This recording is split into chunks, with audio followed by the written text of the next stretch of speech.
নমস্কাৰ প্ৰিয় বন্ধুসকল, মই সাগৰনীল। এই ভিডিঅ'ত আমি আলোচনা কৰিম ফ্ৰেকশ্যনৰ এছেণ্ডিং অৰ্ডাৰ, ঊৰ্ধ্বক্ৰম, ডিচেণ্ডিং অৰ্ডাৰ, অধক্ৰম, লাৰ্জাৰ, বৃহত্তম, ক্ষুদ্ৰতম মানে কি স্মলেষ্ট, সেই সকলোবোৰ আমি আলোচনা কৰিম। কনচেপ্ট সহ আলোচনা কৰিবলৈ চেষ্টা কৰিম। বেছিকৰ পৰা এডভান্স লেভেললৈকে প্ৰশ্ন অনা হৈছে, চ' আপোনালোকে চাই থাকিব। ধুনীয়া ধুনীয়া MCQ আছে, অকণো স্কিপ নকৰাকৈ আৰম্ভণিৰ পৰা শেষলৈকে চাই থাকিব।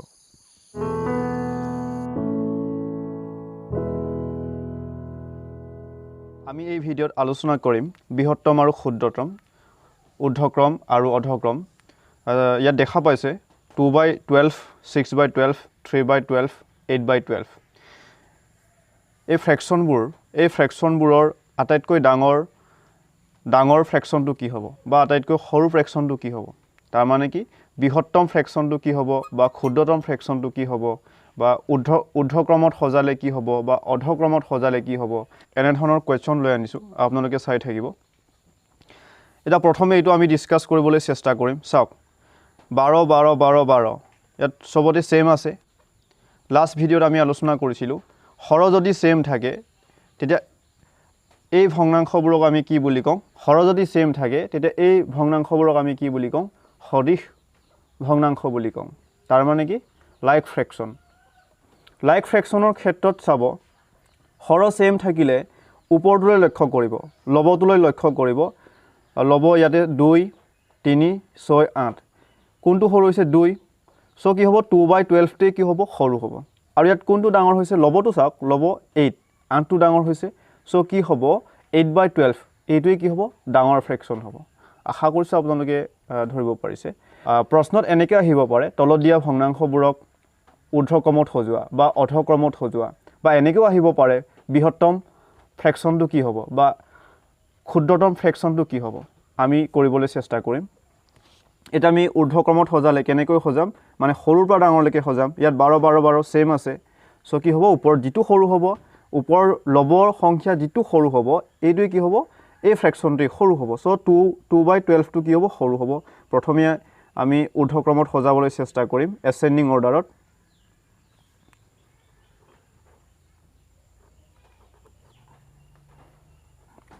এছেণ্ডিং অৰ্ডাৰত কি হ'ব, এছেণ্ডিং অৰ্ডাৰত 2/12, চাওক 12/2, আৰু তাৰপিছত কি হ'ব 3/12, নেক্সট 6/12, 8/12। ইয়াৰ সকলোতকৈ ডাঙৰ ফ্ৰেকশ্যনটো কি হ'ব, 8/12টোৱে কি হ'ব, লাৰ্জাৰ হ'ব,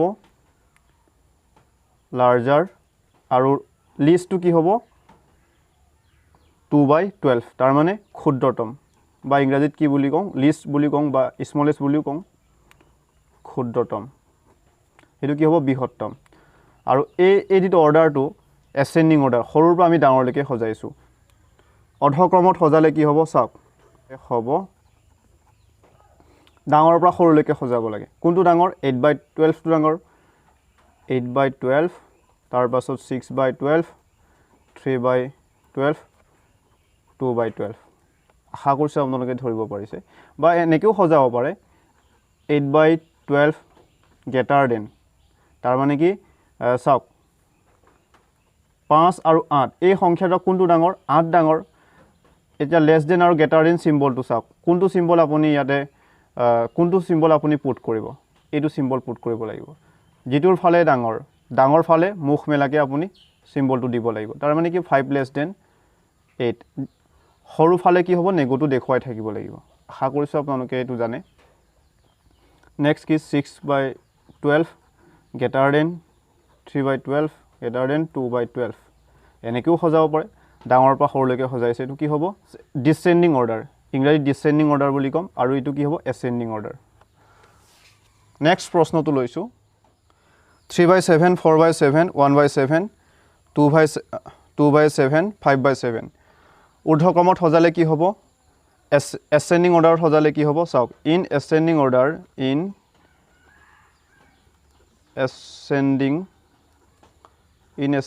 অৰ্ডাৰ, তাৰমানে কি ঊৰ্ধ্বক্ৰমত হ'ব সৰুৰ পৰা ডাঙৰলৈকে আমি সজাব লাগে ইয়াতে চাওক ইয়াতে কি আছে সেম আছে হৰবোৰ কি আছে সেম আছে তাৰ মানে লাইক ফ্ৰেকশনৰ ক্ষেত্ৰত কি হ'ব আমি ডাইৰেক্ট লবটো চাব লাগে ইয়াতে সবচে সৰু 1 টো সৰু তাৰ পিছত 2 3 4 5 সো আমি কেনেকৈ সজাম এতিয়া 1/7 তাৰ পিছত কি হ'ব 2/7 নেক্সট আহিব 3/7 নেক্সট আহিব 4/7 নেক্সট কি আহিব 5/7 বা ইয়াক এনেকৈও সজাব পাৰিম 1/7 less than 2/7 তাৰ 2/7 তকৈ 1/7 টো সৰু 3/7 less than 4/7 less than 5/7 চাওক তো ঊৰ্ধ্বক্ৰমত সজালো ইন এসেন্ডিং অৰ্ডাৰত আৰু ডিসেন্ডিং অৰ্ডাৰত সজালে কি হ'ব এটা চাওক সকলোতকৈ সৰুটো কি হ'ব ক্ষুদ্ৰতম 1/7 এটো কি হ'ব ক্ষুদ্ৰতম আৰু প্ৰশ্নত খুদিব পাৰে ক্ষুদ্ৰতম সংখ্যাটো কি হ'ব তেতিয়া আপুনি এটো লিখিব লাগিব 1/7 টো আৰু বৃহত্তম সংখ্যাটো কি হ'ব 5/7 এটো কি হ'ব বৃহত্তম ইংৰাজীত কি হ'ব লাৰ্জেষ্ট বা লাৰ্জাৰ হেতু কি হ'ব লিষ্ট বা স্মলেষ্ট হেতু কি হ'ব লাৰ্জাৰ অৰ্ধক্ৰমত সজালে কি হ'ব ডিসেন্ডিং অৰ্ডাৰত কি হ'ব চাওক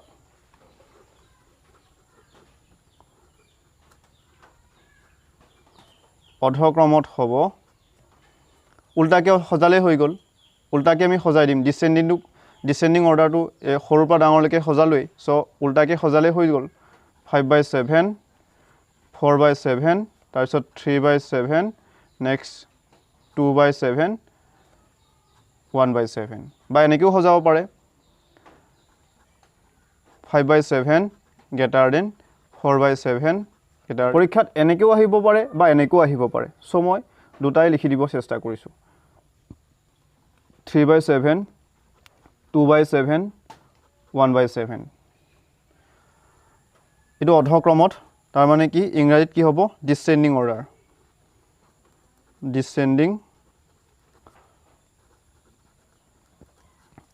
ইন ডিসেন্ডিং অৰ্ডাৰ কি হ'ব এনেকৈ হ'ব নেক্সট ইয়াতে কি আছে চাওক 2/3 4/5 7/8 12/13 এটা কথা মনত ৰাখিব সদিশ ভগ্নাংশ নহয় তলত মিলি থকা নাই সো 3 5 8 13 আছে এতিয়া হৰ আৰু লবৰ ডিফাৰেন্সটো আপুনি চাব পাৰে পাৰ্থক্যটো চাব পাৰে 3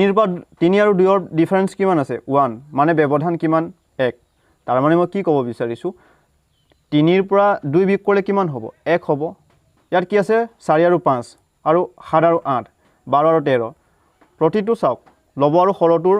মাজৰ ডিফাৰেন্স কিমান 1 ব্যৱধান কিমান 1 5 ৰ পৰা 4 গলে 1 8 ৰ পৰা 7 গলে 1 13 ৰ পৰা 12 গলে 1 প্ৰতিটো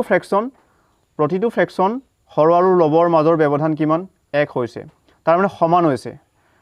যদি সমান হয় তেতিয়া এটা কথা মনত ৰাখিব তেতিয়া লবটোক চাব লবটোৰ যিটো সংখ্যা ডাঙৰ থাকিব এই ফ্ৰেকশনটোই ডাঙৰ হ'ব আৰু লবত যিটো সংখ্যা সৰু থাকিব এই ফ্ৰেকশনটোই কি হ'ব সৰু হ'ব এই ট্ৰিকটো কেতিয়া এপ্লাই কৰিব পাৰিব প্ৰপাৰ ফ্ৰেকশনৰ ক্ষেত্ৰত আমি এপ্লাই কৰিব পাৰিম প্ৰপাৰ ফ্ৰেকশনৰ বিষয়ে আমি আলোচনা কৰিছোই লাষ্ট ভিডিঅ'ত প্ৰপাৰ ফ্ৰেকশন মানে কি আছিল হৰটো ডাঙৰ হ'ব লাগিব হৰটো কি হ'ব লাগিব ডাঙৰ হ'ব লাগিব আৰু লবটো কি হ'ব লাগিব সৰু হ'ব লাগিব হৰটো যদি ডাঙৰ হয় আৰু লবটো যদি সৰু হয় তেতিয়া আমি তাক কি বুলি কম প্ৰপাৰ ফ্ৰেকশন বুলি কম অসমীয়াত কি বুলি কম প্ৰকৃত ভগ্নাংক বুলি কম প্ৰকৃত ভগ্নাংশ সো এই প্ৰকৃত ভগ্নাংশ প্ৰতিটো চাওক হৰটো ডাঙৰ আছে লবতকৈ হৰ ডাঙৰ আছে সো এই ট্ৰিকটো আমি এপ্লাই কৰিব পাৰিম আৰু ব্যৱধান কি আছে 1 1 আছে সমান আছে প্ৰতিটো ফ্ৰেকশনতে সো আমি এতিয়া কি লিখিব পাৰিম ঊৰ্ধ্বক্ৰমত কেনেকৈ লিখিম চাওক ঊৰ্ধ্বক্ৰমত হ'ব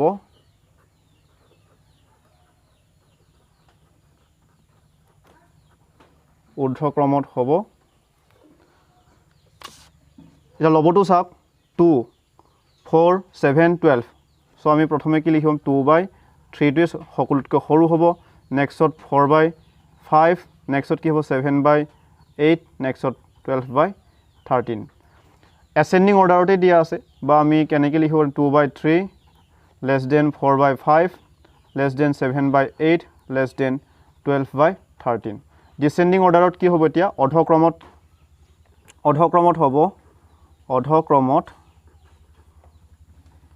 হ'ব উল্টাকে লিখি দিলে হৈ গ'ল 12/13 greater than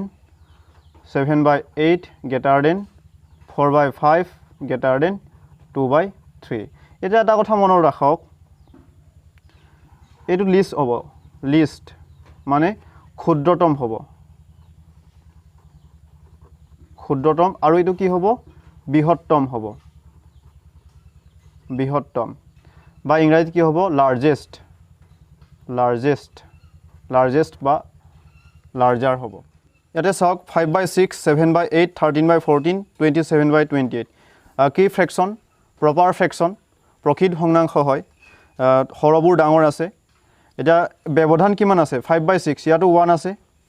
ইয়াতো 1 আছে ব্যৱধান ইয়াতো 1 আছে সবতে কি আছে ব্যৱধান 1 আছে তাৰ মানে কি ব্যৱধানটো সমান হৈছে সমান হলে আমি কি প্ৰপাৰ ফ্ৰেকশনৰ ক্ষেত্ৰত হৰ আৰু লবৰ ব্যৱধান যদি সমান হয় তেতিয়া আমি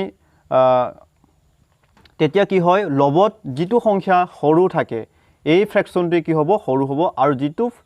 যিটো সংখ্যা লবত ডাঙৰ থাকে এই ফ্ৰেকশনটো কি হ'ব ডাঙৰ হ'ব সো কি হ'ব এইটো 5 টো কি হ'ব সৰু আছে 5/6 টো কি হ'ব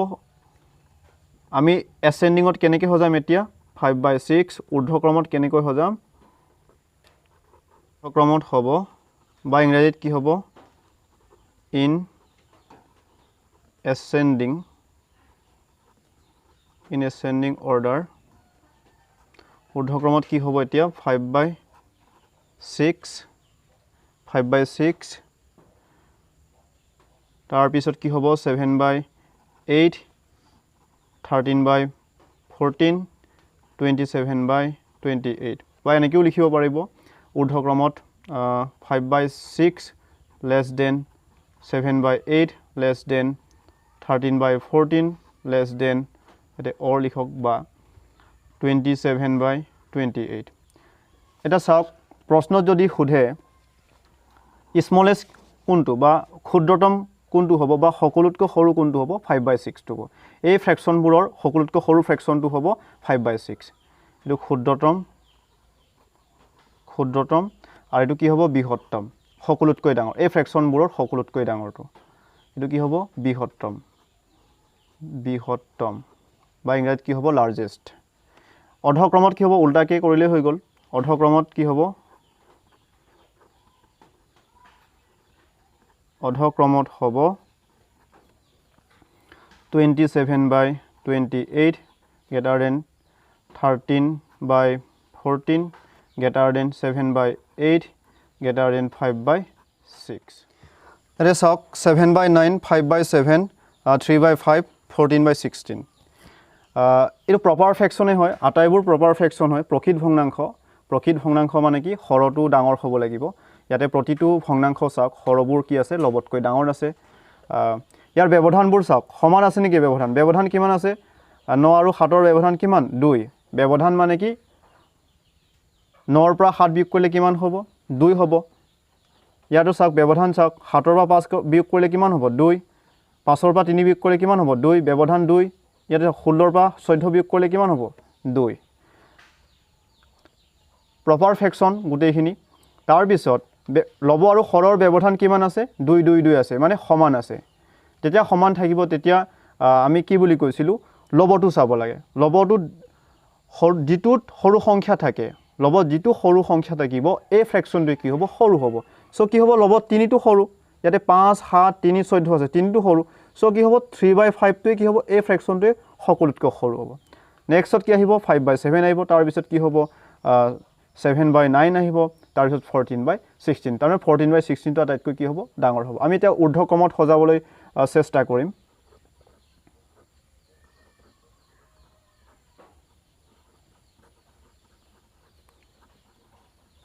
ঊৰ্ধ্বক্ৰমত হ'ব ইন এসেন্ডিং অৰ্ডাৰ প্ৰথমে আমি কোনটো লিখিম 3/5 নেক্সটত কোন আহিব বা লেছ দেন দি দিছোঁ নেক্সটত 5/7 লেছ দেন 7/9 লেছ দেন 14/16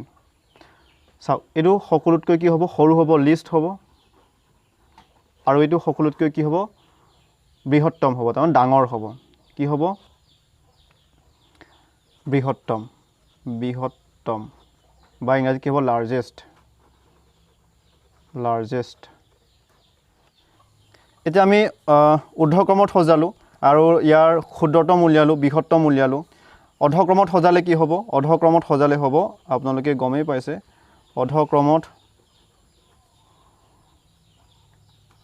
অধক্ৰমত মানে ডিসেন্ডিং অৰ্ডাৰ অধক্ৰমত কি হ'ব 14/16 greater than 7/9 greater than 5/7 greater than 3/5 এটা দেখা পাইছে 6 নম্বৰ দেখা পাইছে 5/10 5/10 7/12 6/11 21/26 কি ফ্ৰেকশন প্ৰথমে আইডেন্টিফাই কৰি লওক প্ৰপাৰ ফ্ৰেকশন প্ৰকৃত ভগ্নাংশ তাৰ মানে হৰবোৰ কি আছে ডাঙৰ আছে লবতকৈ এতিয়া ব্যৱধানবোৰ আমি চেক কৰিম প্ৰথমে চাওক ব্যৱধান কিমান আছে 5 বা ইয়াৰ ব্যৱধান কিমান আছে 12 ৰ পৰা 7 গলে কিমান 5 11 ৰ পৰা 6 বিয়োগ কৰিলে কিমান 5 26 ৰ পৰা 21 বিয়োগ কৰিলে কিমান 5 প্ৰতিটোতে কি আছে 5 আছে তাৰ মানে ব্যৱধানবোৰ সমান আছে হৰ আৰু লবৰ ব্যৱধানবোৰ সমান আছে হৰ আৰু লবৰ প্ৰপাৰ ফ্ৰেকশনৰ ক্ষেত্ৰত হৰ আৰু লবৰ ব্যৱধানবোৰ যদি সমান হয় তেতিয়া কি বুলি কৈছিলো লবটোলৈ লক্ষ্য কৰিব লাগে লবত যিটো সংখ্যা সৰু হ'ব এই ফ্ৰেকশনটো কি হ'ব সৰু হ'ব সো 5 টো সৰু সো এইটো কি হ'ব লিষ্ট হ'ব আৰু গ্ৰেটেষ্ট বা লাৰ্জাৰ কোনটো হ'ব 21/26 টো হ'ব আমি ঊৰ্ধ্বক্ৰমত সজাব চেষ্টা কৰিম ইন ascending order বা অসমীয়াত কি হ'ব ঊৰ্ধ্বক্ৰমত কি হ'ব চাওক প্ৰথমে কি আহিব 5/10 নেক্সট কি আহিব 6/11 নেক্সট কি আহিব 7/12 নেক্সট কি আহিব 21/26 বা অৰ্ধক্ৰমত কি হ'ব অৰ্ধক্ৰমত সজালে কেনেকৈ সজাম আমি 21/26 7/12 6/11 তাৰপিছত greater than 5/10 আৰু এইটো কি হ'ব লাৰ্জাৰ হ'ব আৰু কি হ'ব লিষ্ট মানে কি ক্ষুদ্ৰতম তাৰ মানে কি এইটো আমি এইটো সৰুৰ পৰা ডাঙৰলৈ সজাইছো আৰু এইটো ডাঙৰৰ পৰা সৰুলৈকে সজাইছো এইটো কি হ'ব এইটো অধক্ৰম আৰু এইটো কি ঊৰ্ধ্বক্ৰম 7 নম্বৰটো চাওক 2/8 4/10 5/11 7/13 চাওক কি ফ্ৰেকশন আগতে আইডেন্টিফাই কৰি লওক প্ৰপাৰ ফ্ৰেকশন হয় হৰ যদি ডাঙৰ হয় তেতিয়া আমি কি বুলি জানো প্ৰকৃত ভগ্নাংশ বুলি জানো প্ৰকৃত ভগ্নাংশৰ লব আৰু হৰৰ ডিফাৰেন্সবোৰ যদি একে থাকে তেতিয়া আমি কি বুলি কৈছিলো যিটো সৰু লবত যিটো সৰু সংখ্যা থাকিব এই ফ্ৰেকশনটো কি হ'ব সৰু বুলি কৈছিলো এটা আমি প্ৰথমে ডিফাৰেন্সবোৰ চেক কৰিম ডিফাৰেন্স কিমান হ'ব 8 আৰু 6 ৰ ডিফাৰেন্স 6 ইয়াৰ ডিফাৰেন্স কিমান 6 10 ৰ পৰা 4 বিয়োগ কৰিলে কিমান 6 11 ৰ পৰা 5 বিয়োগ কৰিলে কিমান 6 13 ৰ পৰা 7 বিয়োগ কৰিলে কিমান হ'ব 6 ডিফাৰেন্সবোৰ একে আছে এই প্ৰপাৰ ফ্ৰেকশনবোৰৰ লব আৰু হৰৰ মাজৰ ব্যৱধানবোৰ একে আছে 6 সো আমি কি এতিয়া কি কৰিম এই লবটোলৈ লক্ষ্য কৰিম লবত 2টো সকলোতকৈ সৰু এসেন্ডিং অৰ্ডাৰ আমি লিখিলে কেনেকৈ লিখিম এতিয়া 2/8 4 কি হ'ব 10 less than 5 কি হ'ব 11 তাৰপিছত 7/13 হ'ব ডিসেন্ডিংত আমি কেনেকৈ লিখিম অধক্ৰমত কেনেকৈ লিখিম ডাঙৰৰ পৰা সৰু এইটো সৰুৰ পৰা আমি ডাঙৰলৈকে সজালো এতিয়া ডাঙৰৰ পৰা সৰুলৈকে সজাম 7/13 greater than 5/11 greater than 4/10 greater than 2/8 এইটো কি হ'ব ইন ascending order অসমীয়াত ঊৰ্ধ্বক্ৰমত আৰু কি হ'ব in descending order ইয়াৰ সকলোতকৈ এইটো কি হ'ব লিষ্ট ক্ষুদ্ৰতম হ'ব এইটো ক্ষুদ্ৰতম সকলোতকৈ সৰু আৰু এইটো কি হ'ব বৃহত্তম মানে কি লাৰ্জাৰ বৃহত্তম বৃহত্তম এইটো কি হ'ব বৃহত্তম হ'ব আৰু সৰুৰ পৰা ডাঙৰলৈকে সজাইছোঁ আৰু এইটো কি ডাঙৰৰ পৰা সৰুলৈকে সজাইছোঁ আশা কৰিছোঁ আপোনালোকে ধৰিব পাৰিছে এতিয়া এইটো চাওক 8 নম্বৰটো চাওক 2/4 4/6 5/12 1/3 প্ৰপাৰ ফ্ৰেকশ্যন হয় প্ৰকৃত ভগ্নাংশ হয় ব্যৱধানবোৰ চাওক প্ৰথমে ব্যৱধানবোৰ চাওক ইয়াত কি আছে 2 ইয়াৰ ব্যৱধান কিমান 6 ৰ পৰা 4 গ'লে 2 ইয়াৰ ব্যৱধান কিমান আছে 12 ৰ পৰা 5 গ'লে কিমান 12 ৰ পৰা 5 গ'লে 7 3 ৰ পৰা 1 গ'লে কিমান 2 এটা কথা মন কৰক এই প্ৰথম ফ্ৰেকশ্যনটো দ্বিতীয় ফ্ৰেকশ্যনটো আৰু চতুৰ্থ ফ্ৰেকশ্যনটো মানে এই তিনিটা ফ্ৰেকশ্যন কি আছে ব্যৱধানবোৰ সমান আছে কিন্তু এই 3 নম্বৰত থকা ফ্ৰেকশ্যনটোৰ ব্যৱধান সমান হোৱা নাই এনে ধৰণৰ সমস্যাবোৰক আমি কেনেকৈ সমাধান কৰিম চাওক তাৰ আগতে মই এটা এক্সাম্পল আপোনালোকলৈ লৈ আনিব বিচাৰিছোঁ 2 7 আৰু 7/2 মানে 2/7 মই ল'লোঁ 3/9 এই দুটা প্ৰপাৰ ফ্ৰেকশ্যন হয় প্ৰকৃত ভগ্নাংশ হয় কোনটো ডাঙৰ আপুনি কেনেকৈ উলিয়াব আপুনি এনেকৈ কৰিব নেকি 2ক 7ৰে হৰণ কৰি চাম তাৰপিছত আকৌ 3ক 9ৰে হৰণ কৰি চাম এনেকৈ কৰিলেও আপুনি উলিয়াব পাৰিব কিন্তু সময় বেছি প্ৰয়োজন হ'ব সাপোজ পইণ্ট দিলে এটা কিমান বাৰ যাব 7 2 14 হয়নে 6 মিহিলে বা 0.0 হ'ল বা এনেকৈ গৈ থাকিব 0.2 পাইছে এইটো আমি হৰণ কৰিম এটা কিমান বাৰ যাব 9 3 গুণ কিমান 27 তো 0 এটাত কি চাওক 0.3 এইটো 0.2 অবভিয়াছলি কি হৈছে এইটো ডাঙৰ হৈছে আৰু এইটো কি সৰু হৈছে তাৰ মানে কি 3/9 টো ডাঙৰ হৈছে কিন্তু এনেকৈ হৰণ কৰি থাকিব নেকি হৰণ কৰি থাকিলে আপোনাৰ সময়টো নষ্ট হ'ব এনে ধৰণৰ সমস্যাবোৰক আপুনি কেনেকৈ সমাধান কৰিব ডাইৰেক্ট বৰ্জ্য পূৰণ কৰি দিব কি কৰিব বৰ্জ্য পূৰণ কৰি দিব 2 আৰু 9 পূৰণ কৰিলে কিমান হ'ব 2 9 গুণ কিমান 18 ওপৰত লিখি দিয়ক আৰু 3 আৰু 7 3 7 গুণ কিমান হ'ব 21 এতিয়া চাওক 18 ডাঙৰ নে 21 ডাঙৰ 21 ডাঙৰ সো ইয়াৰ পৰা আমি গম পালো যে এই ভগ্নাংশটো কি হ'ব ডাঙৰ হ'ব এইটো ট্ৰিক এই ট্ৰিকটো আপোনালোকে মনত ৰাখিব আশা কৰিছোঁ আপোনালোকে ধৰিব পাৰিছে এতিয়া আমি কি কৰিম চাওক 2/4 এইটো ইয়াৰ ব্যৱধান 2 আছে ইয়াৰ ব্যৱধান 2 আছে ইয়াৰ ব্যৱধান 2 আছে এই তিনটা ফ্ৰেকশ্যনৰ ব্যৱধান 2 2 ইয়াৰ পৰা আমি গম পালো যে এই তিনটা ফ্ৰেকশ্যনৰ সকলোতকৈ সৰু কি হ'ব এই তিনটা ফ্ৰেকশ্যনৰ কৈছোঁ মই এইটো বাদ দিছোঁ এতিয়া কি লিখিব পাৰিম 1/3 তাৰপিছত কোন আহিব 2/4 নেক্সট 4/6 এতিয়া আমি গম পালো এই তিনটা ফ্ৰেকশ্যনৰ আটাইতকৈ ডাঙৰ ফ্ৰেকশ্যনটো হ'ব এইটো আৰু আটাইতকৈ সৰু ফ্ৰেকশ্যনটো 1/3 এই গ্ৰুপত এই তিনটা গ্ৰুপত সকলোতকৈ ডাঙৰটো কোন 4/6 আৰু এইটোতো থাকি গৈছিলে 5/12 এতিয়া আমি এই দুটাৰ মাজত যেহেতু এইটো গ্ৰুপৰ ডাঙৰ এইটো ডাঙৰ নে এইটো ডাঙৰ আমি চাম 4/6 আৰু 5/12 কোনটো ডাঙৰ হ'ব চাওক ডাইৰেক্ট আমি বৰ্জ্য পূৰণ কৰিম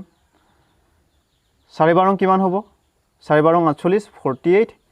এটা কি হ'ব 5 6 গুণ কিমান 30 আমি গম পাই গ'লো 4/6 টো ডাঙৰ তাৰ মানে কি 5/12 টো ইয়াতে কৰবাত থাকিব সকলোতকৈ ডাঙৰটো আমি গম পাই গ'লো এই ফ্ৰেকশ্যনবোৰৰ সকলোতকৈ ডাঙৰ ফ্ৰেকশ্যনটো হৈছে এইটো আমি গম পাই গ'লো এইটো কি হ'ব বৃহত্তম হ'ব এইটো কি হ'ব বৃহত্তম হ'ব এইটো বৃহত্তম হ'ব আমি গেটাৰ অৰ্ধক্ৰমত সজাব চেষ্টা কৰিম ডাঙৰৰ পৰা সৰুলৈকে সজাম এতিয়া অৰ্ধক্ৰমত হ'ব অৰ্ধক্ৰমত সকলোতকৈ ডাঙৰ 4/6 নেক্সট কোন আহিব এতিয়া এটা কথা লক্ষ্য কৰক 1/3 কৈতো 2/4 টো ডাঙৰ এতিয়া আমি নেজানো 2/4 ডাঙৰ হ'ব নে 5/12 ডাঙৰ হ'ব এইটো কথা আমি কনফাৰ্ম কৰিলো 4/6 আৰু 5/12 মাজত 4/6 টো ডাঙৰ বুলি এতিয়া এই 5/12 ডাঙৰ হ'ব নে 2/4 ডাঙৰ হ'ব 1/3 কৈ 2/4 ডাঙৰ এই ডাঙৰটোৰ লগত এই দুটাৰ মাজত আমি নেজানো কোন ডাঙৰ হ'ব সো আমি ইয়াতে লিখিম 2/4 আৰু 5/12 কোন ডাঙৰ হ'ব চাওক 2 বাৰং কিমান হ'ব 24 আৰু কি হ'ব 4 গুণ কিমান হ'ব 20 এইটো ডাঙৰ হৈছে 2/4 ডাঙৰ হৈছে 24 টো ডাঙৰ নে 20 ডাঙৰ 24 ডাঙৰ তাৰ মানে কি 2/4 টো ডাঙৰ হৈছে সো আমি গম পালো যে এইটো কি হ'ব ইয়াতকৈ এইটো ডাঙৰ সো আমি লিখিব পাৰিম 4/6 greater than 2/4 আৰু এটা কথা এতিয়া লক্ষ্য কৰক আমি গম পাই গলো এইটো সকলোতকৈ ডাঙৰ নেক্সট আহিব 2/4 এতিয়া 1/3 ডাঙৰ হ'বনে 5/12 ডাঙৰ হ'ব সেইটো কথাও আমি নেজানো সো এই দুটাৰ মাজতো আমি কৰি চাব লাগিব 1/3 আৰু 5/12 সক 12 গুণ 12 3 5 গুণ 15 এটা গম পালো যে 1/3 তকৈ কোন ডাঙৰ 5/12 ডাঙৰ সো 3 নম্বৰ কোন থাকিব 5/12 থাকিব নেক্সট কোন সকলোতকৈ সৰু 1/3 বা ইয়াক ঊৰ্ধ্বক্ৰমত সজালে কি হ'ব ঊৰ্ধ্বক্ৰমত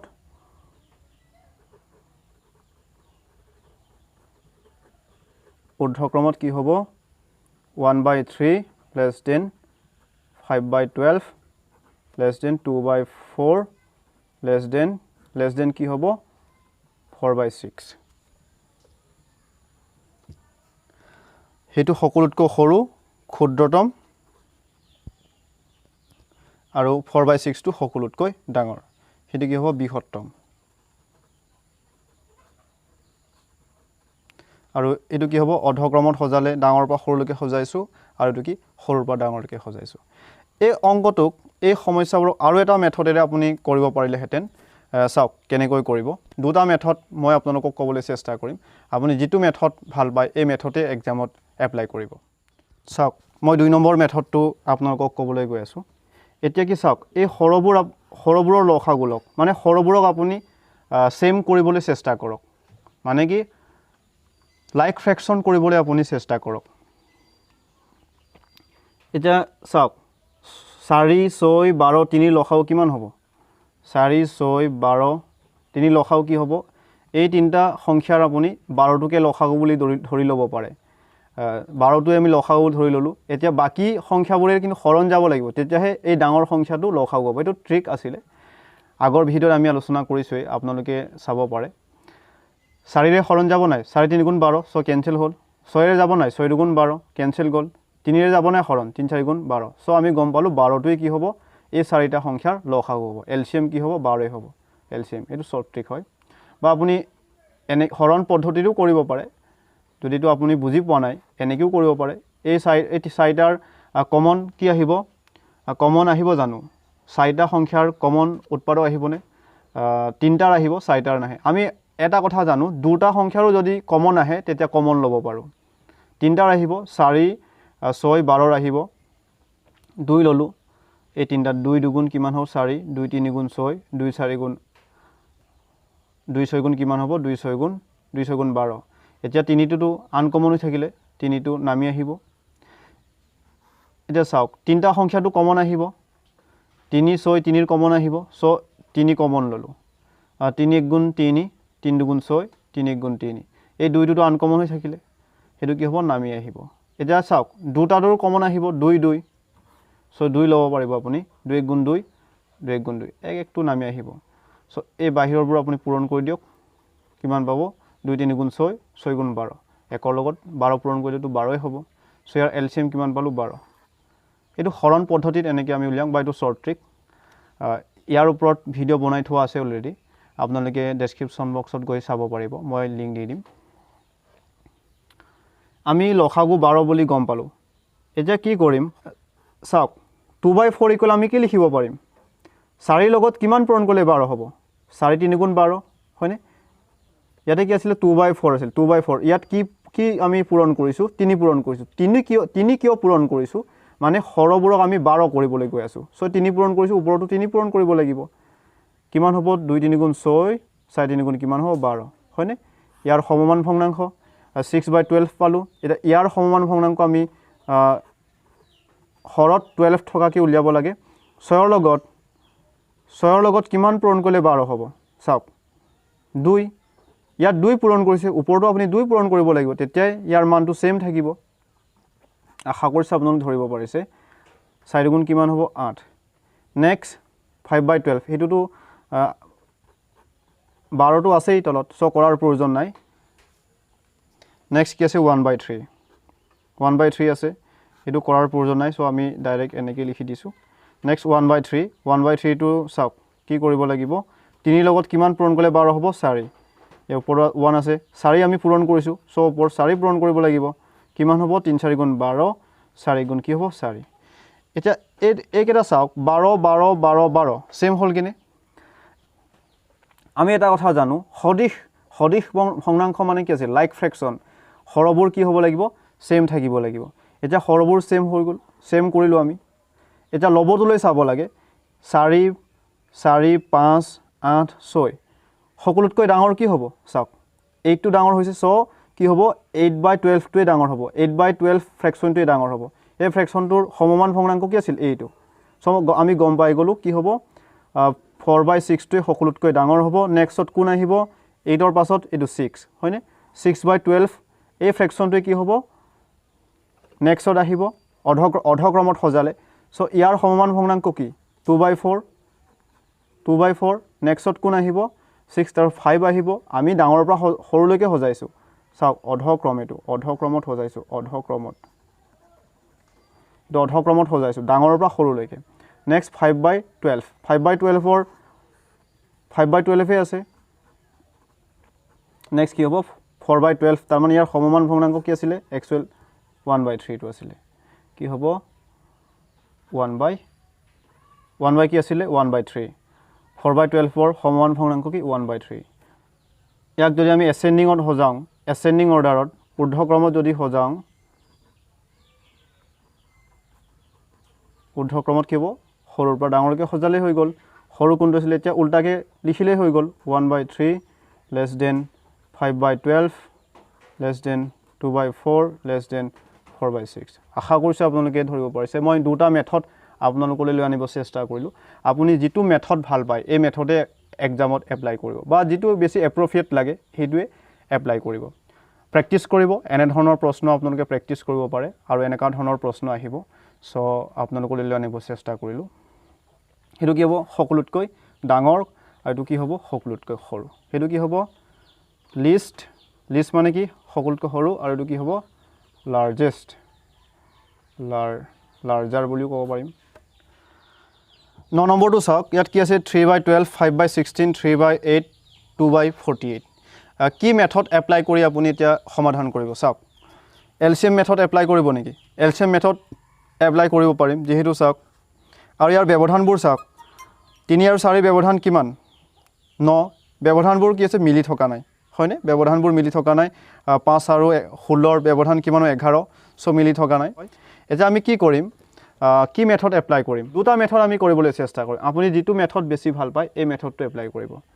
আমি প্ৰথমে কি কৰিম এলসিএম মেথড এপ্লাই কৰিম তাৰ মানে হৰবোৰক আমি কি কৰিম একে কৰিবলৈ চেষ্টা কৰিম সেম কৰিবলৈ চেষ্টা কৰিম যেতিয়া হৰবোৰ একে হ'ব তেতিয়া এই ভগ্নাংশবোৰক আমি কি বুলি ক'ব পাৰিম লাইক ফ্ৰেকশন তাৰ মানে সদিশ ভগ্নাংশ ফাৰ্ষ্টত আমি লাইক ফ্ৰেকশন কৰিবলৈ চেষ্টা কৰিম চাওক এই কেটাৰ লসাগু কিমান হ'ব মই ডাইৰেক্ট ট্ৰিকটো এপ্লাই কৰিব চেষ্টা কৰিছো 12 16 8 48 এই সবচে ডাঙৰটোকে মই লসাগু বুলি ধৰি লৈছো এলসিএম বুলি ধৰি লৈছো এই বাকি তিনটাৰে যদি হৰণ যায় তেতিয়া এই ডাঙৰ সংখ্যাটো কি হ'ব এলসিএম হ'ব এটো ট্ৰিক ইয়াৰে হৰণ যাবনে 48 হৰণ যাবনে 12 ৰে হৰণ অবিয়াসলি যাব 4 12 কিমান 48 কেনসেল কৰিলো কাটি 16 ৰে যাবনে 3 16 কিমান 48 কেনসেল হল 8 ৰে যাবনে যাব নাই 8 6 গুণ 48 সো কি হ'ব 12 16 8 48 এই সংখ্যা চাৰিটাৰ লসাগু কি হ'ব 48 হ'ব আপুনি হৰণ পদ্ধতিৰো কৰি চাব পাৰে কিন্তু 48 পাব ইচ্ছা কৰিলে আপুনি কৰি চাব পাৰে 12 16 8 48 ইয়াৰ কমন কি আহিব 4 কমন আহিব 4 3 গুণ 12 4 4 গুণ 16 4 2 গুণ 8 কিমান 4 12 48 আৰু ইয়াৰ কি কমন আহিব তিনটাৰ কমন আহিব চাৰিটাৰ কমন নাহিব নাহে তিনটা দুটাৰ কমন আহিলেও আপুনি কমন ল'ব পাৰে সো তিনটাটো কমন আহিব 2 আপুনি কমন ল'ব পাৰিব 2 2 গুণ 4 2 গুণ 2 2 6 গুণ 12 এই তিনিটো আনকমন হৈ আছে সো নমাই দিব লাগিব এটা তিনটা কমন আহিলেও আপুনি ল'ব পাৰে বা দুটা কমন আহিলেও আপুনি কমনটো ল'ব পাৰিব ইয়াত দুটা এট লিষ্ট দুটা আহিব 2 আৰু 6 ৰ আপুনি ল'ব পাৰে বা 2 3 বা 3 আৰু 6 ৰো আপুনি কমন সংখ্যা এটা ল'ব পাৰে 3 এ লৈছো 3 1 গুণ 3 3 2 গুণ 6 এটো দুইটো আনকমন হৈ থাকিলে 2 নামি আহিব 1 নামি আহিব এটা চাওক 2 2 কমন আহিব 2 এটা কমন আহিব 2 * 2 2 * 2 সো বাহিৰটো পূৰণ কৰি দিয়ক বাহিৰত কি আছে 2 4 * 8 8 3 * কিমান হ'ব 8 * 24 2 24 কিমান 48 কিন্তু এইখিনি সময়টো বেছি প্ৰয়োজন হৈছে সো এইটো কি 5 সেকেন্ডৰ ভিতৰত আপুনি উত্তৰ কৰিব পাৰে সো আমি গম পালো যে 12 16 8 48 লখাও কিমান 48 তাৰ মানে গোটেইখিনিক আমি কি কৰিব লাগিব 48 কৰিব লাগিব হৰ সংখ্যাবোৰক আমি 48 কৰিব লাগিব চাওক 3/12 ইয়াৰ সমমান ভগ্নাংক কি হ'ব চাওক 3/12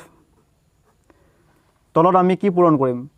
12 এনে জিটি সংখ্যা পূৰণ কৰিলে নহব কাৰণ এই তলটোক আমি 48 কৰিব লাগিব 12 লগত কিমান পূৰণ কৰিলে 48 হ'ব 4 12 কিমান 48 ইয়াত 4 পূৰণ কৰিছো যেতিয়া নেকি ওপৰটো 4 পূৰণ কৰিব লাগিব তেতিয়াই সমমান ভগ্নাংক হ'ব বা ইয়াৰ মানটো সেম হৈ থাকিব হেতু কথা আপোনালোকে অলৰেডি গম পাইছে আৰু 4 12 কিমান হ'ল 48 হ'ল তলত ওপৰত কি হ'ব 3 4 গুণ কিমান হ'ব 12 আমি এই দুটা সমমান ভগ্নাংক এটা 5/16 হেতু চাম 5/16 ইয়াৰ সমান কি লিখিব পাৰিম পৰীক্ষাত ইমান লিখি নেথাকো বা আপুনি লিখি থকাৰ প্ৰয়োজন নাই আপোনালোকৰ কনসেপ্টৰ কাৰণে মই লিখি দিবলৈ চেষ্টা কৰিছো পৰীক্ষাত আপুনি ডাইৰেক্ট কৰিব 16 লগত কিমান পূৰণ কৰিলে 48 হ'ব 3 16 48 3 পূৰণ কৰিলে ওপৰ 3 পূৰণ কৰিব লাগিব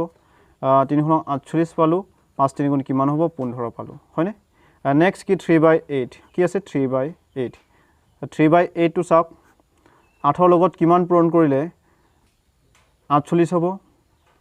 8 6 গুণ 48 সো ইয়াত 6 পূৰণ কৰিছে ওপৰটো আপুনি 6 পূৰণ কৰিব লাগিব 48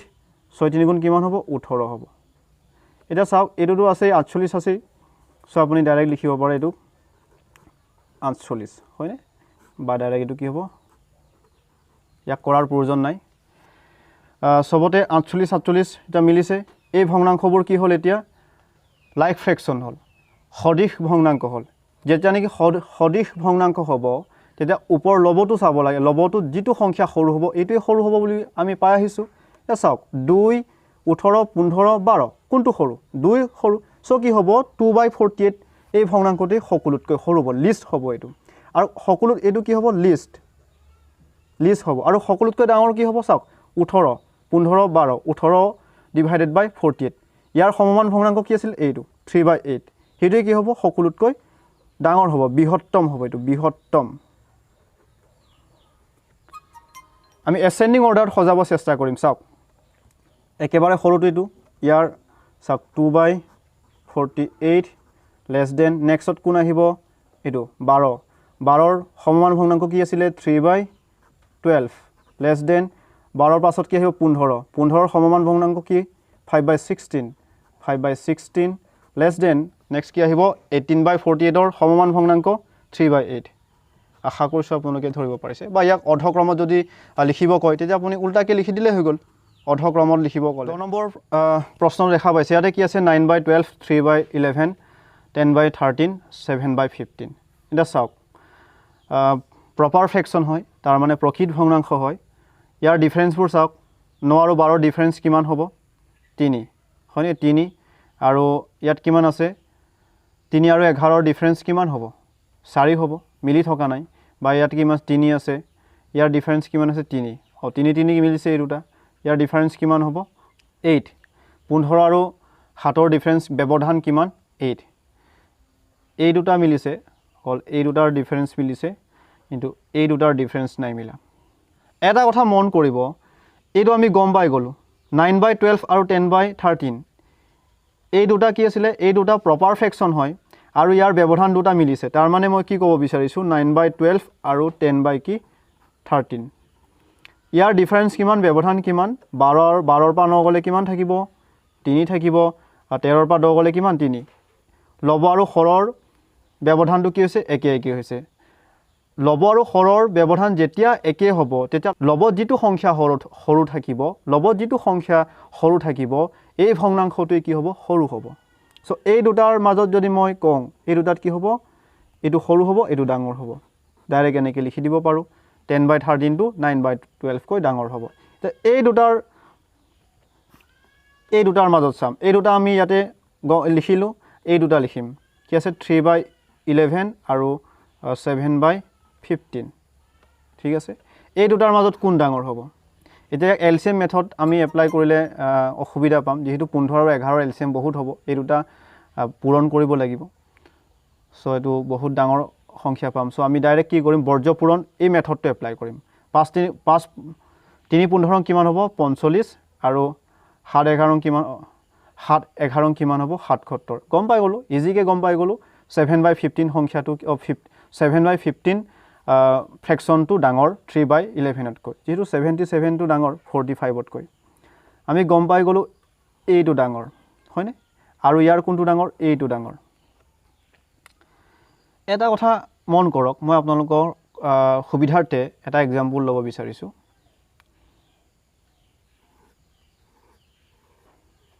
চাৰিটা সংখ্যা আছে ইয়াতে 5 7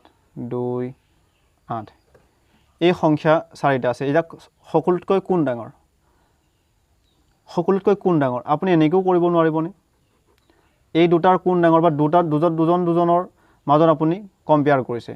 এই দুটাৰ মাজত কোন ডাঙৰ হ'ব 7 ডাঙৰ হ'ল এই দুটাৰ কোন ডাঙৰ 8 ডাঙৰ হ'ল সৰু দুটা আমি প্ৰথমতে দুটা গ্ৰুপ কৰি ললো সৰু দুটা আমি খেদি দিলো ডাঙৰটোক ৰাখিলো এতিয়া এই দুটা ডাঙৰ এইটো গ্ৰুপৰ এইটো ডাঙৰ এই গ্ৰুপৰ এইটো ডাঙৰ ইহত দুজনৰ এটা কোন ডাঙৰ সকলোতকৈ কোন ডাঙৰ সবচে কোন ডাঙৰ কি হ'ব এতিয়া চাওক 8 ডাঙৰ আপুনি এনেকৈ উলিয়াব মই কি ক'ব বিচাৰিছো চাওক প্ৰশ্নত আহিব পাৰে ক্ষুদ্ৰতম সংখ্যাটো উলিয়াবৰ কাৰণে বা বৃহত্তম সংখ্যাটো উলিয়াবৰ কাৰণে মই ইয়াতে প্ৰশ্ন ধৰিছো বৃহত্তম সংখ্যাটো উলিয়াব কৈছে বৃহত্তম মানে লাৰ্জাৰ সংখ্যাটো উলিয়াব কৈছে লাৰ্জাৰ সংখ্যাটো আপুনি কেনেকৈ উলিয়াব চাওক লাৰ্জাৰ সংখ্যাটো উলিয়ালে আপুনি যেটো ক্ষুদ্ৰতম সৰু ফ্ৰেকশনবোৰ আপুনি কাটি যাব পাৰে 10/13 এইটোত কি হ'ব এটো কাটি দিলো কিয় কাটিলো এই দুটাৰ ভিতৰত এই 10/13 টো ডাঙৰ বুলি আমি গম পালো সৰুটো কাটিলো এটা কোন ডাঙৰ 7/15 টো ডাঙৰ হয়নে সো এটো কাটি দিলো এতিয়া ইয়াৰ ডাঙৰ কি থাকিলে 10/13 আৰু এই দুটা গ্ৰুপৰ ডাঙৰ কোন আছে 7/15 এই গ্ৰুপৰ এইটো ডাঙৰ এই গ্ৰুপৰ এইটো ডাঙৰ ইহত দুজনৰ এই দুটা ফ্ৰেকশনৰ কোন ডাঙৰ তেনে যি আমি ডাইৰেক্ট বৰ্জ্য পূৰণ কৰিম 10 15 কিমান হ'ব 150 হ'ব আৰু 7 13 কিমান হ'ব 7 13 কিমান হ'ব 91 হয়নে 91 ডাঙৰ নে 150 ডাঙৰ 150 ডাঙৰ সো আমি গম পাই গলো এইটো ডাঙৰ সকলোতকৈ কি হ'ব 10/13 টো কি হ'ব 10/13 টো কি হ'ব লাৰ্জেষ্ট হ'ব সকলোতকৈ ডাঙৰ হ'ব আশা কৰিছো আপোনালোকে ডিসকাস কৰিব 11 নম্বৰটো দেখা পাইছে 2/5 3/7 8/10 5/8 সব এই চাৰিটা ভগ্নাংশ প্ৰকৃত ভগ্নাংশ হয় ডিফাৰেন্সবোৰ প্ৰথমে চাই লওক 2 আৰু 5 ৰ ডিফাৰেন্স কি আছে ব্যৱধান কিমান 3 5 ৰ পৰা 2 গলে 3 ইয়াতে কি আছে 7 ৰ পৰা 3 গলে কিমান 4 ইয়াতে কি আছে 10 ৰ পৰা 8 গলে 2 8 ৰ পৰা 5 গলে কিমান মানে ইয়াৰ ব্যৱধান কিমান 3 এটা চাওক এই দুটা ফ্ৰেকশনৰ কি আছে ব্যৱধানটো মিলি আছে আমি ডাইৰেক্ট কৰিব পাৰিম এটা মানে উলিয়াই দিব পাৰিম 2/5 আৰু 5/8 এই দুটা ফ্ৰেকশনে কি হয় প্ৰকৃত ভগ্নাংশ হয় হৰটো ডাঙৰ লবতকৈ আৰু কি কৈছে ইয়াৰ ডিফাৰেন্সটো কি আছে সেম আছে 5 ৰ পৰা 2 বিয়োগ কৰিলে কিমান 3 8 ৰ পৰা 5 বিয়োগ কৰিলে কিমান 3 মানে লব আৰু হৰৰ মাজৰ ব্যৱধানটো একে আছে যেতিয়া মাজৰ ব্যৱধান একে থাকে তেতিয়া আমি লবটোলৈ ডাইৰেক্ট লক্ষ্য কৰিব লাগে লবত যেটো সংখ্যা সৰু হ'ব এই ফ্ৰেকশনটো সৰু হ'ব সো আমি গম পাই গলো 2/5 টো 5/8 তকৈ সৰু এই দুটা চাম আমি 3/7 আৰু কি আছে 8/10 হয়নে এ কোন ডাঙৰ ডাইৰেক্ট বৰ্জ্য পূৰণ কৰি দিয়ক 3 দুগুণ কিমান 30 8 7 গুণ কিমান 56 56 এটা চাওক 56 ডাঙৰ নে 30 ডাঙৰ 56 ডাঙৰ গম পাই গলো যে 8/10 টো 7/3 কৈ ডাঙৰ এই দুটা গ্ৰুপৰ কোন ডাঙৰ কোন 8/10 ডাঙৰ এটো ডাঙৰ আৰু এই দুটা ফ্ৰেকশনৰ কোন ডাঙৰ 5/8 ডাঙৰ 5/8 ডাঙৰ এটা প্ৰথমে আমি লাৰ্জেষ্টটো উলিয়াব চেষ্টা কৰিম একেবাৰে ডাঙৰটো উলিয়াব চেষ্টা কৰিম সো এই সৰুটো আমি কেনসেল কৰিছো বা সৰুটো কেনসেল কৰিছো ডাঙৰটো উলিয়াই লৈছো এটা এই গ্ৰুপৰ ডাঙৰ এইটো আৰু এই গ্ৰুপৰ ডাঙৰ এইটো এতিয়া এই দুটা ফ্ৰেকশ্যনৰ কোন ডাঙৰ হ'ব সকলোতকৈ কোন ডাঙৰ হ'ব আমি কি কৰিম বৰ্জ্য পূৰণ কৰিম 5 দুগুণ কিমান 50 8 গুণ কিমান হ'ব 64 64 ডাঙৰ নে 50 ডাঙৰ 64 ডাঙৰ সো কি গম পাই গলো 8/10 টো সকলোতকৈ ডাঙৰ হ'ব সো ইয়াতে লিখিছো 8/10 প্ৰশ্নত যদি দিয়া থাকে আপোনাৰ 15 সেকেন্ডৰ ভিতৰত উত্তৰ ওলাই গল বা 15-10 সেকেন্ডৰ ভিতৰত যদি সৰুটো উলিয়াব কয় তেতিয়া আপুনি কি ডাঙৰটোক কাটি যাব আশা কৰিছো আপোনালোকে ধৰিব পাৰিছে বা এসেন্ডিং অৰ্ডাৰত যদি উলিয়াব কয় তেতিয়া কি কৰিব তেতিয়া কি কৰিব চাওক এই দুটা ডাঙৰ এইটো এতিয়া সৰুটো উলিয়াক একেবাৰে এই গ্ৰুপৰ সৰু কোন হ'ব এতিয়া আমি সৰুটো উলিয়াম এই গ্ৰুপৰ সৰু 3/7 যেহেতু 8/10 টো ডাঙৰ আছিল এতিয়া আমি সৰুটো উলিয়াম 3/7 এই গ্ৰুপৰ সৰু 3/7 আৰু এই গ্ৰুপৰ সৰু কোন সৰু 2/5 সৰু আছিল 2/5 এতিয়া এই সৰু ভগ্নাংক দুটাৰ সকলোতকৈ সৰু কোন হ'ব এতিয়া আমি পূৰণ কৰিম 5 3 গুণ কিমান 15 2 7 গুণ কিমান 14 এটা 15 ডাঙৰ নে 14 ডাঙৰ 15 ডাঙৰ আৰু 14 সৰু তাৰ মানে কি 2/5 টো সৰু সো এই 2/5 টোৱে সকলোতকৈ সৰু হ'ব মই ডাঙৰৰ পৰা সৰুলৈকে লিখিছো আৰু ইয়াতে 2 নম্বৰ আৰু 3 নম্বৰ পজিশন তেতিয়ালৈকে নেজানো কিন্তু একেবাৰে সৰুটো আমি উলিয়াই দিলো একেবাৰে সৰু কোন একেবাৰে সৰু 2/5 ইয়াতে লিখি দিয়ক 2/5 এটো কি হ'ব লিষ্ট আৰু কি লাৰ্জেষ্ট তো বৃহত্তম হেতু ক্ষুদ্ৰতম এই দুটাৰ মাজত কোন থাকিব চাওক 8/10 এটো ডাঙৰ আৰু 2/5 টো সকলোতকৈ সৰু এই দুটাৰ মাজত এতিয়া কোন ডাঙৰ যেটো এই দুটাৰ ভিতৰত কোন ডাঙৰ হ'ব বা কোন ডাঙৰ ইয়াত থাকিব সেকেন্ড পজিশনত আৰু যেটো সৰু ইয়াত থাকিব সো কি কৰিম 3/7 আৰু 5/8 এই দুটাৰ মাজত কোন ডাঙৰ হ'ব 8 3 গুণ 24 5 7 গুণ 35 এটা 35 ডাঙৰ নে 24 ডাঙৰ 35 ডাঙৰ তাৰ মানে গম পাই গলো 5/8 টো ডাঙৰ সো আমি কি কৰিম 5/8 টো ইয়াতে লিখি দিম গ্ৰেটাৰ দেন নেক্সট কোন থাকিব 3/7 একেবাৰে ইজি খুব কম সময়ৰ ভিতৰত আপোনালোকে উলিয়াবলৈ সক্ষম হ'ব আশা কৰিছো আপোনালোকে ধৰিব পাৰিছে ইয়াতে আমি কি কৰি লাৰ্জাৰ ইয়াতে কোৱেশ্চন লাৰ্জাৰৰ কাৰণে এই কোৱেশ্চনটো হৈ গৈছে আৰু লিছৰ কাৰণে হৈ গৈছে বৃহত্তমৰ কাৰণে হৈ গৈছে আৰু ক্ষুদ্ৰতমৰ কাৰণে হৈ গৈছে এসেন্ডিংৰ কাৰণে হৈ গৈছে আৰু ডিসেন্ডিংৰ কাৰণে 12 নম্বৰটো দেখা পাইছে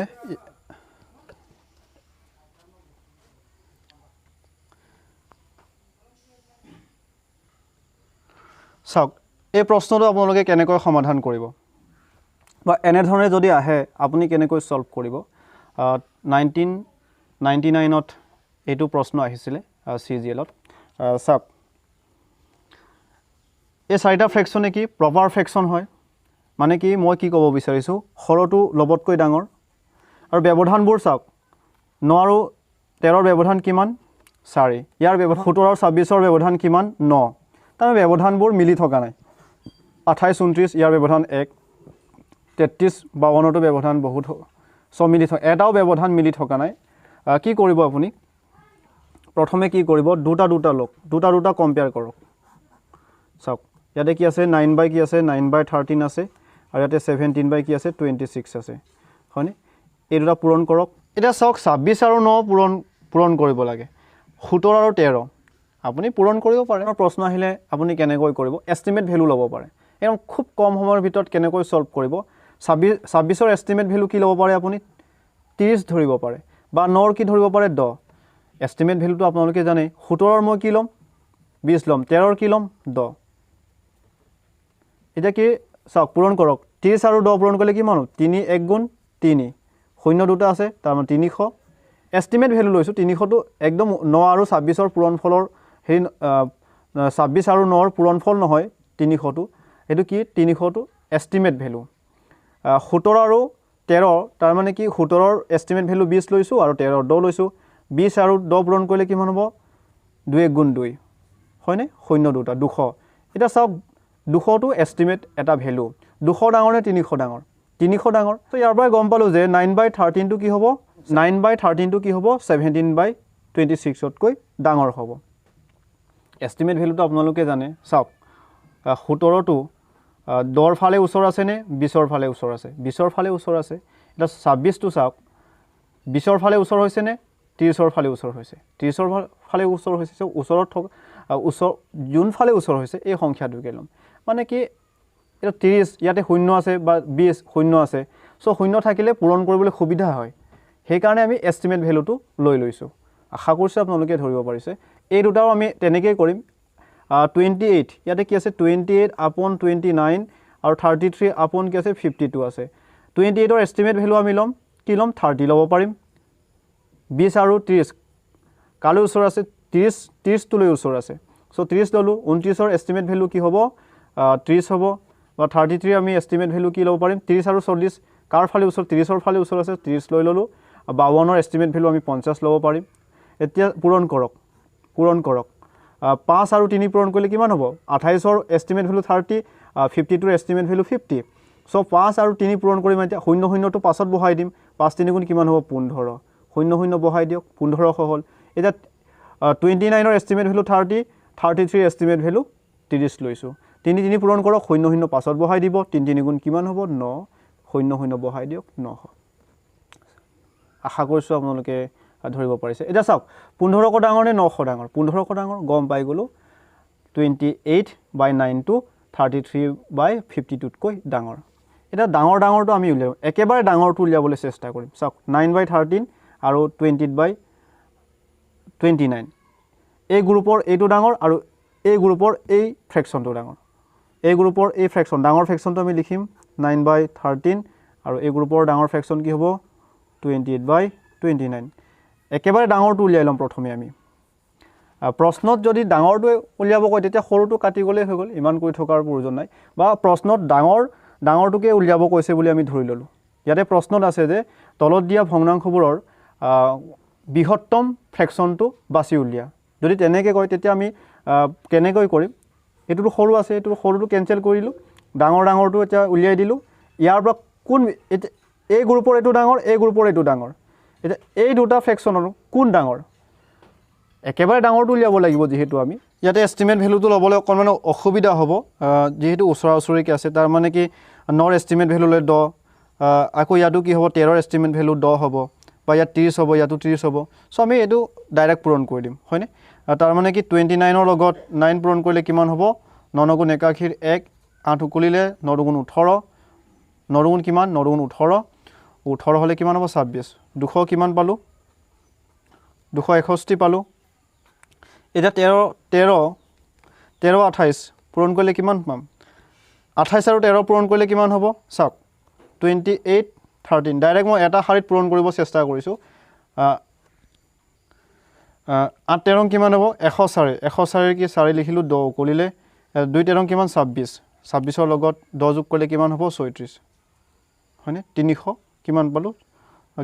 364 মই ডাইৰেক্ট এটা শাৰীত পূৰণ কৰিছো আপোনালোকে দুটা শাৰীটো পূৰণ কৰিব পাৰে আমি গম পাই গলো যে 364 ডাঙৰ 261 তকৈ সো একেবাৰে ডাঙৰটো কি হ'ব 28/29 হেতু কি হ'ব সকলোতকৈ ডাঙৰ 28/29 লাৰ্জাৰ হ'ব বা লাৰ্জেষ্ট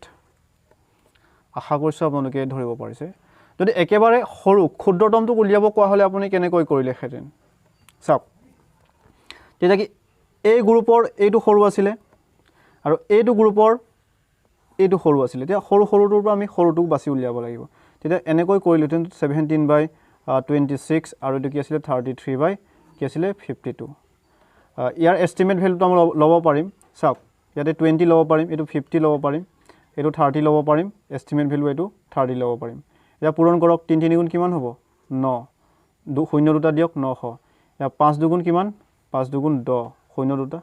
1000 সো গম পাই গলো 17/26 টো ডাঙৰ আৰু 33/52 টো সৰু সো এইটো কি হ'ব কাৰণ এই দুটাৰ সৰু এইটো লৈছিলো এই দুটাৰ এই গ্ৰুপৰ সৰু এইটো আছিল আৰু এই গ্ৰুপৰ সৰু এইটো আছিল এটা এই দুটাৰ সৰু কোন হ'ব এইটো সো 33/52 টো কি হ'ব সকলোতকৈ এইটো কি হ'ব লিষ্ট হ'ব আশা কৰিছো আপোনালোকে ধৰিব পাৰিছে প্ৰথম এমসিকিউ দেখা পাইছে প্ৰথম প্ৰশ্ন দেখা পাইছে বাকিবোৰো প্ৰশ্নই আছিলে, জাষ্ট আমি এনেকৈ সজোৱা নাছিলোঁ বা এনেকৈ লিখা নাছিলোঁ। তলত দিয়া ভগ্নাংশবোৰক অধক্ৰমত সজোৱা। ইংৰাজীত কি হ'ব? Arrange the following fractions in descending order, মানে কি ডিচেণ্ডিং অৰ্ডাৰত সজাব কৈছে। এইটো দিয়া আছে, চাওক কি দিয়া আছে, 3/6, 2/7, 5/6, 8/9, হয়নে? এতিয়া চাওক এই গোটেইখিনি ফ্ৰেকশ্যন কি প্ৰপাৰ ফ্ৰেকশ্যন হয়, প্ৰকৃত ভগ্নাংশ হয়। ব্যৱধানবোৰ চাওক, ব্যৱধান কিমান আছে? 3 আছে। ইয়াৰ ব্যৱধান কিমান আছে? 5 আছে। মিলি থকা নাই, 1 আছে, 1 আছে। কিন্তু এই দুটা মিলি আছে, 8 আৰু 9ৰ ব্যৱধান কিমান? 1। 5 আৰু 6ৰ ব্যৱধান কিমান? 1। এই দুটা মিলি আছে। চ' গম পাই গ'লোঁ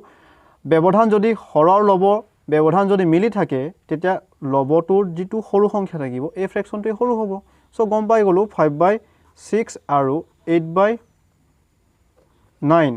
এই দুটা ফ্ৰেকশ্যন কোন ডাঙৰ হ'ব? 8/9 ডাঙৰ হ'ব আৰু 5/6 সৰু হ'ব। এতিয়া এই ফ্ৰেকশ্যন দুটা আমি চাম, এই ফ্ৰেকশ্যন দুটা চাম 3/6, 2/7 বৰ্জ পূৰণ কৰক। 3 7 গুণ কিমান? 3 7 গুণ 21, 2 6 গুণ 12, 21 ডাঙৰ 12তকৈ। চ' গম পাই গ'লোঁ 3/6 ফ্ৰেকশ্যনটো 2/7তকৈ ডাঙৰ। এই গ্ৰুপৰ ডাঙৰ কোন হ'ব? 3/6 আৰু এই গ্ৰুপৰ ডাঙৰ কোন? 8/9। এতিয়া এই দুটা ফ্ৰেকশ্যন আমি কি কৰিম চাওক, এই গ্ৰুপৰ ডাঙৰ ফ্ৰেকশ্যনটো 3/6 আৰু এই গ্ৰুপৰ ডাঙৰ ফ্ৰেকশ্যনটো 8/9। এতিয়া আটাইতকৈ কোন ডাঙৰ হ'ব? 8 6 গুণ কিমান? 48, 48, 9 3 গুণ কিমান? 9 3 গুণ 27। এতিয়া 48 ডাঙৰ নে 27 ডাঙৰ? 48 ডাঙৰ। আমি গম পাই গ'লোঁ 8/9টো সকলোতকৈ ডাঙৰ। চ' আমি এতিয়া লিখিম 8/9 গ্ৰেটাৰ দেন। এতিয়া সৰুটো উলিয়াম। সৰুটো কেনেকৈ উলিয়াম চাওক, একেবাৰে সৰুটো আমি উলিয়াই ল'ম। এতিয়া চাওক এই গ্ৰুপৰ এইটো সৰু 5/6 আৰু এই গ্ৰুপৰ সৰু কোন? 2/7। একেবাৰে এতিয়া এই গ্ৰুপৰ সৰু এইটো আৰু এই গ্ৰুপৰ সৰু এইটো দুটাই সৰু। এতিয়া এই দুটা সৰু ভগ্নাংক দুটাৰো একেবাৰে সৰুটো কোনটো হ'ব? 5 7 গুণ কিমান হ'ব? 35, 6 2 গুণ কিমান? 12। 35 ডাঙৰ নে 12 ডাঙৰ? 35 ডাঙৰ, তাৰমানে 12টো সৰুটো কি হ'ব? 2/7 হ'ব। চ' এইটো একেবাৰে সৰু হ'ব। আমি গম পাই গ'লোঁ একেবাৰে এইটো কি? এইটো লাৰ্জাৰ আৰু কি হ'ব? লিষ্টটো কি হ'ব? 2/7। ইয়াতে মাজৰ দুটা এতিয়া আমি চাওক এয়া কি থাকিলে ইয়াতে লিষ্টটো চাওক 2/7টো একেবাৰে লিষ্ট আৰু কি আছিলে 8/9টো একেবাৰে লাৰ্জাৰ। এইটো কি আছিলে? লাৰ্জাৰ আৰু এইটো কি? লিষ্ট। কি থাকিলে? 3/6 আৰু 5/6 থাকিলে, হয়নে? 5/6 আৰু কি থাকিলে? 3/6। এই দুটা আমি চাম কোন সৰু হ'ব কোন ডাঙৰ হ'ব। 5/6, 6 3 গুণ কিমান? 18 আৰু 6 5 গুণ কিমান? 30। তাৰমানে কি 5/6টো ডাঙৰ 3/6তকৈ। চ' আমি ইয়াতে লিখি দিব পাৰিম 5/6 তাৰপিছত কি হ'ব? 3/6। আশা কৰিছোঁ আপোনালোকে ধৰিব পাৰিছে। চ' এইটো কি হ'ব? অধক্ৰমত ডাঙৰ পৰা সৰুলৈকে সজাব কৈছে। 8/9 আৰু ইয়াতে কি আছে? 2/7। কি আছে? 8/9, 5/6, 3/6, 2/7। চ' ইয়াৰ শুদ্ধটো কি হ'ব? Option number C. ইয়াতে দেখা পাইছে তলত দিয়া কোনটো ভগ্নাংশ সকলোতকৈ সৰু? Which of the following fraction is the smallest or least? একেবাৰে সৰু ফ্ৰেকশ্যনটো আমি উলিয়াব লাগে। ইয়াতে কি দিয়া আছে? 2/3 দিয়া আছে আৰু 3 কি দিয়া আছে? 5 দিয়া আছে, 8 কি দিয়া আছে? 11 দিয়া আছে, 11/70 দিয়া আছে। আৰু গোটেইখিনি কি প্ৰপাৰ ফ্ৰেকশ্যন হয়, প্ৰকৃত ভগ্নাংশ হয়। ব্যৱধানবোৰ কি আছে? ইয়াতে 1 আছে, ইয়াৰ ব্যৱধান কিমান আছে? 2, ইয়াৰ ব্যৱধান কিমান আছে? মিলি থকা নাই ব্যৱধানবোৰ, বেলেগ আছে। চ' আমি ডাইৰেক্ট কি কৰিম? দুটা ফ্ৰেকশ্যন ল'ম। এই দুটা ফ্ৰেকশ্যন কোনটো ডাঙৰ হ'ব? 2 5 গুণ 10, 3 3 গুণ 9। গম পাই গ'লোঁ এই দুটা ফ্ৰেকশ্যনৰ কোন ডাঙৰ হ'ব? 2/3 ডাঙৰ হ'ব। এতিয়া কি কৈছে? আমাক সৰুটো উলিয়াব কৈছে, সৰু স্মলেষ্ট উলিয়াব কৈছে। চ' ডাঙৰবোৰ কাটি যাম, সৰুটো ৰাখি যাম। আমাক সৰুটো লাগে ন, চ' আমি ডাঙৰটো কাটি দিম, 2/3 কাটি দিলোঁ। এই দুটা ফ্ৰেকশ্যনৰ কোনটো ডাঙৰ হ'ব? 11 11 কিমান হ'ব? 21 হ'ব। এতিয়া চাওক 8 17 কিমান হ'ব 8 17 কিমান হ'ব 136 হয়নে 136 ডাঙৰ নে 121 ডাঙৰ 136 ডাঙৰ তাৰ মানে কি 11/17 টো সৰু আমি সৰুটো উলিয়াব লাগে সো ডাঙৰটো কাটি দিম এতিয়া ইয়াৰ সৰু কি পালো 3/5 ইয়াৰ সৰু কি পালো এই গ্ৰুপৰ সৰুটো হ'ল 11/7 এই গ্ৰুপৰ সৰুটোৰ সৰু ভগ্নাংশটো হ'ল 3/5 এই দুটা সৰু সৰু ভগ্নাংশৰো আটাইতকৈ সৰু ভগ্নাংশটো উলিয়াব লাগে ক্ষুদ্ৰতমটো কি হ'ব চাওক 5 11 কিমান হ'ব 55 হয়নে 3 17 কিমান হ'ব 51 51 ডাঙৰ নে 55 ডাঙৰ 55 ডাঙৰ তাৰ মানে কি 3/5 টো সৰু সকলোতকৈ সৰুটো কি হ'ব 3/5 কি হ'ব 3/5 সো ইয়াৰ শুদ্ধতৰ কি হ'ব 3/5 অপচন নম্বৰ বি আশা কৰিছো আপোনালোকে অন্তিমটো প্ৰশ্নটোলৈ আহিছো তলত দিয়া কোনটো ভগ্নাংশ বৃহত্তম which of the following fraction is the larger তাৰ মানে এই ফ্ৰেকশনবোৰৰ কোনটো ডাঙৰ উলিয়াব লাগে চাওক 14 14 কি আছে এই দুটা ফ্ৰেকশন কি আছে লাইক ফ্ৰেকশন এই দুটা ফ্ৰেকশন তাৰ মানে 8/14 আৰু 6/14 হৰটো কি আছে মিলি আছে সো আমি গম পাই গলো 8/14 টো ডাঙৰ হ'ব যেহেতু হৰটো মিলি থাকিলে কি বুলি আমি পাইছিলো লবত যেটো সৰু সংখ্যা থাকে এই ফ্ৰেকশনটো সৰু হ'ব সো 6/14 টো সৰু হ'ব 8/14 টো ডাঙৰ হ'ব এই দুটা ফ্ৰেকশন চাব লাগে 13/31 আৰু কি আছে 10/42 ইয়াৰ এস্টিমেট ভ্যালু ল'ব পাৰে 42 ৰ এস্টিমেট ভ্যালু 40 ল'ব পাৰে এটা চাওক 3 13 কিমান 39 39 শূন্য দিয়ক এটা 10 31 ৰ লগত 10 পূৰণ কৰিলে কিমান হ'ব 31 * 31 শূন্য দি দিয়ক 310 আৰু 390 390 ডাঙৰ তাৰ মানে গম পাই গলো 13/31 টো ডাঙৰ হয়নে ইয়াত কি কৈছে বৃহত্তমটো উলিয়াব কৈছে ডাঙৰটো উলিয়াব সো আমি সৰুবোৰ কাটি যাম এই দুটা গ্ৰুপৰ সৰু কোনটো হ'ল 10/40 টো সৰু আৰু 13/31 টো ডাঙৰ ডাঙৰটো ৰাখিলো সৰুটো কাটি দিলো এই গ্ৰুপৰ ৰাখিলো সৰুটো কাটি দিলো ডাঙৰ ৰাখিলো এই দুটা কম্পেয়াৰ কৰিম 8 কি আছে 8/31 আছে 8 কি আছে 8/14 আছে আৰু ইয়াত কি আছে 13 কি আছে 31 এই 31 ৰ এস্টিমেট ভ্যালু আপুনি 30 ল'ব পাৰে এতিয়া পূৰণ কৰক 8 3 গুণ কিমান 24 হয়নে 240 এস্টিমেট হেৰি ভ্যালুটো 240 এতিয়া চাওক এই দুটা পূৰণ কৰক 13 আৰু 14 পূৰণ কৰিলে কিমান পাব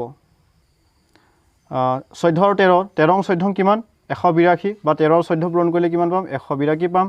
এটো ডাঙৰ গম পাই গলো